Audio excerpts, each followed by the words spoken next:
আমরা না আসলে ক্লান্ত জাতি হিসেবে, আমি ব্যক্তিগতভাবে বাংলাদেশের একজন নাগরিক হিসেবে আমার এখন সত্যিই খুব ক্লান্ত লাগে। দেখুন নিকোল, গাজীপুরে যে ঘটনাটা ঘটেছে সেই ঘটনায় কারা ঘটালো, কারা মদদ দিল, কারা সেটাতে উস্কে দিল, এবং কেন মাঠে পুলিশ এবং সেনাবাহিনী মোতায়েন থাকা সত্ত্বেও এই ধরনের ঘটনা ঘটতে পারলো, সেটা স্বরাষ্ট্র উপদেষ্টার বের করার কথা, তাই নয় কি? কিংবা ধরুন 32 নম্বরে 2 দিন যাবৎ একটি বাড়ি ভাঙা হলো, মাটির সঙ্গে মিশিয়ে দেয়া হলো, আগুন দেয়া হলো, এবং মানে এক ধরনের উৎসব মুখর পরিবেশে পুরো ঘটনাটি ঘটলো। এবং তারপরে আমরা দেখলাম সরকার নিন্দা জানাচ্ছে।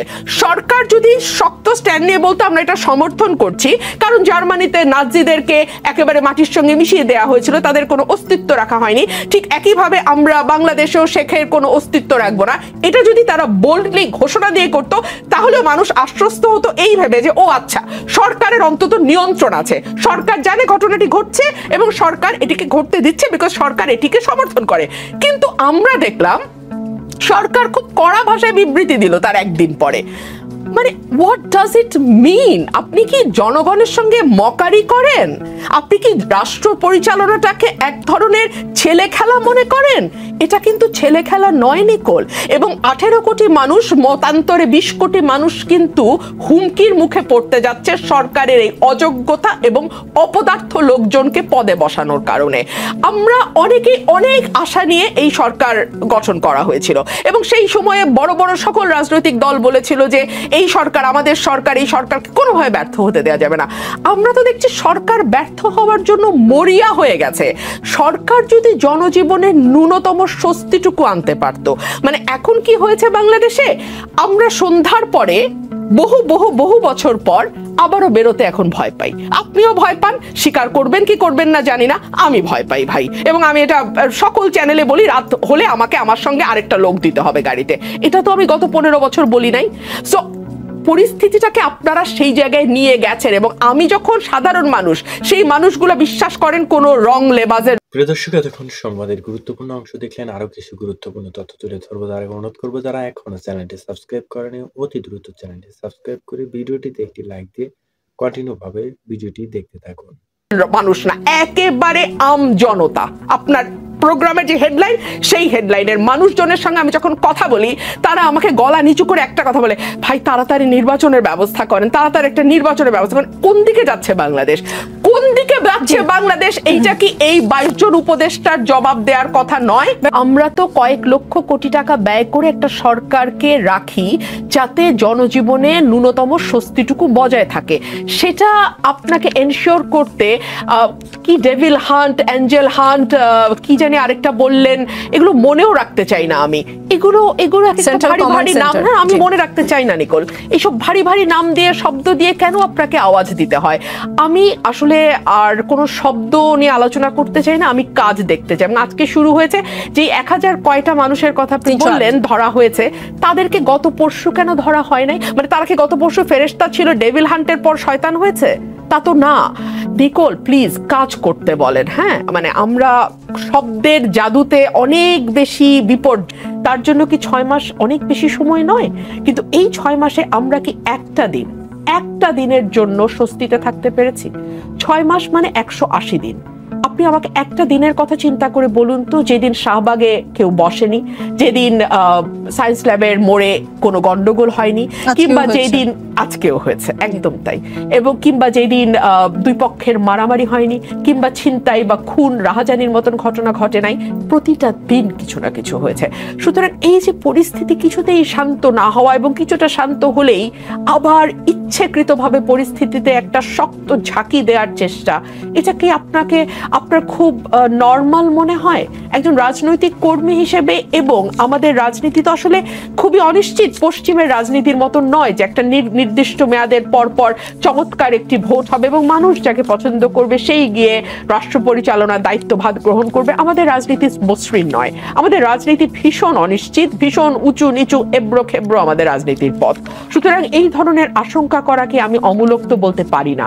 আপনি দেখুন, শেখ হাসিনার বক্তব্য নিয়ে সরকার কিন্তু বেশ শক্তভাবে ভারতকে জানিয়েছিল যে উনি ভারতে থাকতে পারেন, কিন্তু ভারতে বসে উনি বাংলাদেশে অস্থিতিশীল হয় এমন কোনো কথা বলতে পারবেন না, বা পাবলিক স্পিকিং এ উনি যেতে পারবেন না। কিন্তু হাসিনা ধারাবাহিকভাবে কথা বলে যাচ্ছেন, এবং লাস্টলি উনি যখন 32 নম্বর ভাঙার আগের রাতে, মানে আগের রাত তো ঠিক না, রাত সন্ধ্যা 7টা থেকেই 32 নম্বর ভাঙা শুরু হয়েছে, রাত 9টার দিকে উনি বক্তব্য দিয়েছেন, এবং সেই বক্তব্য যথেষ্ট উস্কানিমূলক বক্তব্য।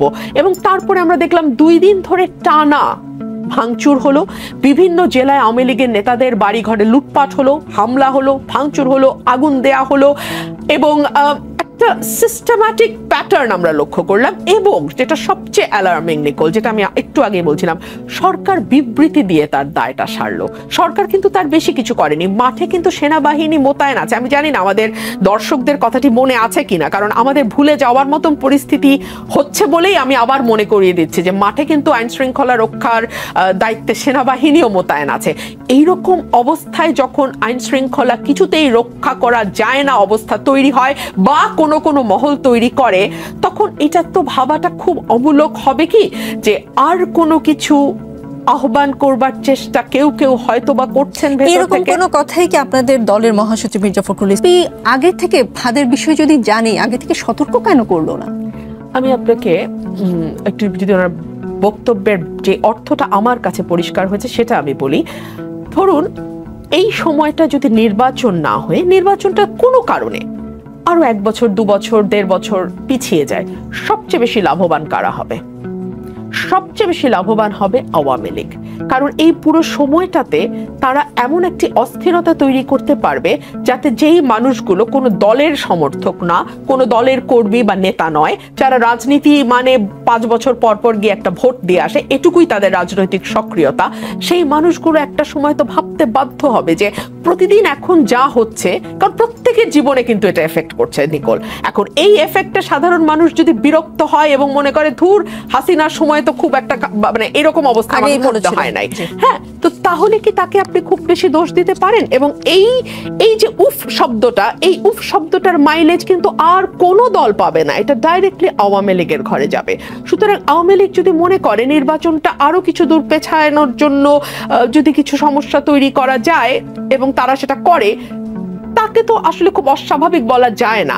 আর আওয়ামী লীগ এমন একটি দল যেই দলটি 91 সালে যখন বিএনপি ক্ষমতায় আসে, তখন শেখ হাসিনা নিজে বলেছিলেন আমি একদিনও শান্তিতে থাকতে দেব না, এবং মাশাআল্লাহ উনি বিএনপিকে একদিনও শান্তিতে থাকতে দেননি। 94 সালে সংসদ বর্জন থেকে শুরু করে জামাতকে সঙ্গী করে মাঠের আন্দোলন, মানে উনি বিএনপিকে একদিনও শান্তিতে থাকতে দেননি। তো সেই সময়ের পরিস্থিতির সঙ্গে যদি আপনি আজকে চিন্তা করেন, পরিস্থিতি কিন্তু অনেক বেশি ঘোলাটে হয়েছে, জল কিন্তু অনেক দূর গড়িয়েছে।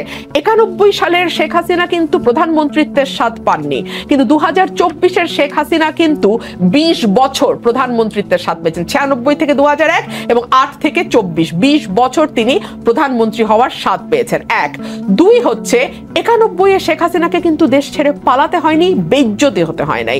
2024-এ শেখ হাসিনাকে কিন্তু পালিয়ে যেতে হয়েছে, যার 3 দিন আগে তিনি তার নিজস্ব কথা বলার একটি ভঙ্গি আছে, তো ওভাবে তিনি বলেছিলেন শেখ হাসিনা পালায় না, কিন্তু ওনাকে পালাতে হয়েছে। সো এই যে অপমান, দুর্দশা এবং তার অটোমেটিক যেই ট্রমা এবং তার যে বিদ্বেষ এবং জিঘাংসা সেখান থেকে তৈরি হওয়া, সেই সবকিছু মিলিয়ে পরিস্থিতি কিন্তু 91-এর মতো সহজ সরল নাই যে কেবলমাত্র হরতাল দিয়ে শেখ হাসিনা একদিনও শান্তিতে না থাকার মনোবাসনা চরিতার্থ করবেন। এই সময় কিন্তু তিনি আরো অনেক ভয়ঙ্কর ভাবে আসবেন, এবং তিনি তাই করছেন। মির্জা ফখরুল ইসলাম আলম আমাদের মহাসচিব মাত্রই ফিরেছেন, তো ওনার মুখ থেকে এই এখন পর্যন্ত আমার সরাসরি কোনো কথা হয়নি, বাট যেটা দেখেছি সেটা আমার কাছে চমৎকার মনে হয়েছে। এবং ব্যারিস্টার জাইমা রহমান, উনি নিজেও একজন ব্যারিস্টার, উনি খুবই চমৎকারভাবে রিপ্রেজেন্ট করেছেন। আপনারা জানেন যে অ্যাক্টিং চেয়ারম্যান এই মুহূর্তে লন্ডনে আছেন, বিকজ ওনার মা আমাদের বিএনপি চেয়ারপারসন কিন্তু চিকিৎসার পারপাসে এখন লন্ডনে আছেন। সো ওনার পক্ষে সম্ভব ছিল না ওনার মাকে রেখে এই মুহূর্তে আমেরিকা ফ্লাই করা। সো ওনার জায়গায় ওনার কন্যা গেছেন, এবং কন্যা অত্যন্ত যোগ্য একজন নারী, এবং তিনি নিজেও ব্যারিস্টার। তার সম্পর্কে আমি যেটুকু শুনি, তার পলিটিক্যাল নলেজও যথেষ্ট গভীর। জি, আজকের গণমাধ্যম কিন্তু রাজধানীর পান্থকুঞ্জ ও হাতিরঝিল ভরাট করে এক্সপ্রেসওয়ে নির্মাণের প্রতিবাদে দীর্ঘদিন পরিবেশ কর্মীরা সেখানে অবস্থান করে বিভিন্ন কর্মসূচি পালন করলেও কেন যেন সরকারের ঠিক চোখে পড়ছে না। দেখুন, আমি আসলে এটা নিয়ে কথা বলতে গেলে না আমার দুঃখ লাগে এ কারণে যে আমি একটা টক শোতে প্রেস সচিবের সঙ্গে ছিলাম এবং সেখানে সেন্ট মার্টিন নিয়ে আলোচনা হয়েছিল। উনি বলেছিলেন পরিবেশ রক্ষার্থে সেন্ট মার্টিন বন্ধ হয়ে যাচ্ছে। তখন আমি বলেছিলাম একটা পলিটিক্যাল গভর্নমেন্ট থাকলে এই সিদ্ধান্তটা এই মুহূর্তে নিত না, because perception is reality in politics, খুবই গুরুত্বপূর্ণ। কিছুদিন আগেই শেখ হাসিনা বলে গেছে সেন্ট মার্টিন দিয়ে দেওয়া হচ্ছে বলেই তিনি ক্ষমতায়, মানে দিলে দিলে তিনি ক্ষমতায় থাকতে পারতেন। সো এটা মানুষ ভাববে, পারসেপশন তৈরি হবে যে এরকম কিছু একটা আন্ডারহ্যান্ড ডিলিং হয়তো বা হতে পারে। That was my point. উনি সেটা বুঝলেনই না এবং উনি তারপর আমাকে মূর্খ টুর্খ অনেক কিছু শুধু দেশের চ্যানেলে না দেশের বাইরের চ্যানেলে গিয়েও বললেন। এই কথাটি আমার এখানে বলবার কারণ হচ্ছে যেই সরকারের এত বড় বড় পদে থাকা ব্যক্তিরা এটুকু বোঝেন না যে এই সরকারটি আগামীতে ভোট করবে না, সো তাকে মিথ্যা টিথ্যা বলে মানুষের মন জয় করবার কোনো দরকার নেই। সো যেটা সত্য সেটা তারা স্বীকার করুক এবং কাজ করুক। এবং সেই একই অনুষ্ঠানে আমি তাকে জিজ্ঞেস করেছিলাম আপনি কি করে নিশ্চিত হলেন কারো কারো যদি ক্ষমতার লোভ জেগে যায়? তিনি আসলে তিনি তার ইন্ডিভিজুয়াল ক্যাপাসিটিতে ভোট করবেন, কিন্তু অ্যাজ আ সরকার মানে ওনারা তো আওয়ামী লীগ বা বিএনপি নন যে অ্যাজ আ পার্টি তারা ইলেকশন করবে। পার্টি নতুন করে করলে তারা তো দল সরকার থেকে সরে গিয়ে তারপরে করবেন বলে বলছেন। হ্যাঁ, মানে আমি বলছি এটা তো কোনো দলীয় সরকার ক্ষমতায় নেই, এটা এভাবে বলছি, দলীয় সরকার নেই যে আবার তাকে দল হিসেবে ভোট করে গিয়ে হারা জিতার প্রশ্ন থাকে। সো এই সরকার যদি ব্যর্থতা স্বীকার করে বলতো যে হ্যাঁ আমরা কাজ করছি এবং করার চেষ্টা করছি, তাহলে শুনতে ভালো লাগতো। আমি এই প্রশ্ন করেছিলাম, পলিথিন কি আপনারা বন্ধ করতে পেরেছেন? ঢাকার খালা নাল যেগুলো আছে পুকুর সেগুলো ভরাট হয়েছে, সেগুলো কি আপনারা উদ্ধার করতে পেরেছেন? বলেছেন চেষ্টা করছি। আমাকে বলার দুদিন পরে আমি দেখলাম লাল কার্পেট বিছিয়ে 3 জন উপদেষ্টা গেছেন খাল উদ্ধার করতে, সেটা নিয়েও আবার নানান আলোচনা। সেই দিকে না যায়। ঢাকার বায়ু দূষণ নিয়ে কিন্তু দিনের পর দিন লেখালেখি হয়েছে, আলোচনা হয়েছে, কথা হয়েছে। আমরা ধরে নেই যদি পলিটিক্যাল সরকার থাকে, তাদেরকে নানান স্টেক হোল্ডার থাকে, তাদের নানান জায়গায় তাদের মানে খুঁটি বাঁধা থাকে, সো তাদেরকে অনেক কিছু হিসেব করে করতে হয়। কিন্তু এই সরকারটি তো আসলে কারো কাছে ট্যাক্স জমা দিয়ে আসে নাই বা কারো কাছে তার খুঁটিটি জমা দিয়ে আসে নাই। এই সরকারটি কেন স্বাধীনভাবে এই কাজগুলো করতে পারছেন? এবং আমাদের পরিবেশ উপদেষ্টা এমন একজন ব্যক্তি যিনি ম্যাগসেসাই পুরস্কার প্রাপ্ত এবং তিনি আন্তর্জাতিকভাবে পরিবেশ নিয়ে কাজ করবার জন্য বিখ্যাত হয়েছেন। গত 6 মাসে ওনাকে আমরা মিডিয়ার সামনে এসে নানান কথা বলার বাইরে আর কি করতে দেখেছি আমি জানি না। এই প্রশ্নটি আমি আপনার মাধ্যমে করতে চাচ্ছি। সেখানে বিএনপির 31 দফা নিয়ে কথা থাকবে, সেখানে আগামী জাতীয় নির্বাচন নিয়ে কথা থাকবে, সেখানে আইন শৃঙ্খলা পরিস্থিতি এবং দ্রব্যমূল্য নিয়ে মানুষের যে নাভিশ্বাস অবস্থা সেগুলো নিয়েও আলাপ থাকবে এবং সার্বিকভাবে নেতাকর্মীদের সঙ্গে কেন্দ্রের একেবারে তৃণমূলের সঙ্গে কেন্দ্রের যে সংযোগ সেটি আরেকবার চাঙ্গা করা। বিকজ নির্বাচন আমরা আশা করছি এই বছরের মধ্যেই আমরা একটি নির্বাচন পাবো। সো নির্বাচনের আগে দল পুরো আবার গোছানো এবং কেন্দ্রের সঙ্গে তৃণমূলের একটা সংযোগ করবার জন্য মূলত এই জনসভাগুলো করা। অন্তর্বর্তী সরকারের প্রধান উপদেষ্টা ডক্টর মোহাম্মদ ইউনূসের সাথে আগামীকাল সন্ধ্যায় বিএনপির একটি প্রতিনিধি দল সাক্ষাৎ করবে। কি আলোচনা, মানে কি নিয়ে আলোচনা হতে পারে আমি পুরোটা জানতে চাচ্ছি না, কোনো হিন্টস কে দিতে পারেন কিনা? দেশের সার্বিক পরিস্থিতি নিয়ে তো আলোচনা হবার কথা। রাজনৈতিক পরিস্থিতি 32 নম্বরে যা হয়েছে সার্বিক। জি, অর্থ উপদেষ্টা সালেউদ্দিন আহমেদ বলেছেন আমরা সবকিছু করতে পারবো না, বড় বড় সংস্কারও করতে পারবো না, তবে পদচিহ্ন রেখে যেতে চাই, পরে যারা আসবে তারা যেন সংস্কার অব্যাহত রাখে। 6 মাসে কিছুই হয়নি ঠিক নয়। দেশের অর্থনৈতিক অবস্থা পুরোপুরি ঠিক না হলে স্থিতিশীল অবস্থায় আছে, বাইরের ডোনাররা মোটামুটি সন্তুষ্ট। দেশের অর্থনৈতিক অবস্থা নিয়ে তার যে বয়ান সেটার সাথে আপনি একমত কিনা? অর্থনৈতিক অবস্থাটা সবচেয়ে ভঙ্গুর অবস্থায় ছিল শেখ হাসিনার সময় এবং যে শ্বেতপত্র প্রকাশিত হয়েছে তার যদি 10 ভাগের 1 ভাগও হয়ে থাকে সেটা ভয়াবহ। এবং আমি বলছি যে তর্কের খাতিরে যদি 10-এর 1 হয় তাহলেও সেটা ভয়াবহ। সেখানে তো এটা কল্পনাই করা যায় না অর্থনীতি কোন জায়গায় গিয়ে দাঁড়িয়েছিল। এবং আমি অর্থ উপদেষ্টা সালেউদ্দিন আহমেদকে বিশেষভাবে ধন্যবাদ দিতে চাই, কারণ উনি কথা কম বলেন এবং উনি কাজ সম্ভবত অনেক বেশি করেন। অর্থনীতি অনেকটাই স্থিতিশীল অবস্থায়, কিন্তু তারপরেও আমি ওনাকে বিনীতভাবে বলবো মূল্যস্ফীতি কিন্তু মানুষকে ভীষণ কষ্ট দিচ্ছে।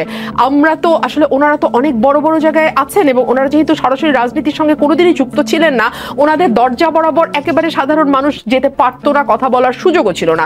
কিন্তু আমাকে তো আসলে 15-20 দিন গ্রামে থাকি, তারপর যখন শহরে আসে আমি রিক্সায় চড়ি, গণপরিবহনে চড়ি, আমাকে অনেক মানুষের সঙ্গে কথা বলি এবং আমাকে চেনে বলে অনেক মানুষ এসে কথা বলে এবং প্রত্যেকেই কিন্তু একটা কথাই বলে, নিকোল আপা আর তো পারি না, সংসার তো চলে না। আমি সালেউদ্দিন স্যারকে অনুরোধ করব উনি এই দিকটা রমজানের আগে একটু মনোযোগ দেবেন। প্রিয় দর্শক, এতক্ষণ গুরুত্বপূর্ণ ভিডিওটি দেখার জন্য সকলকে ধন্যবাদ। আপনারা জানেন যে বর্তমান দেশের রাজনৈতিক পরিস্থিতিটা কিন্তু অত্যন্ত স্থিতিশীল এবং অত্যন্ত হৃদয়ক, যেটি আপনারা দেখতে পেলেন। এখন আপনাদের এই বিষয়টি নিয়ে কিছু বলার থাকলে অবশ্যই কমেন্টে জানিয়ে দেবেন। আর পরবর্তী এরকম সংবাদ পাওয়ার জন্য অবশ্যই আমাদের এই চ্যানেলটি সাবস্ক্রাইব করে আমাদের পাশেই থাকবেন। সকলে ভালো থাকুন, সুস্থ থাকুন। আল্লাহ হাফেজ।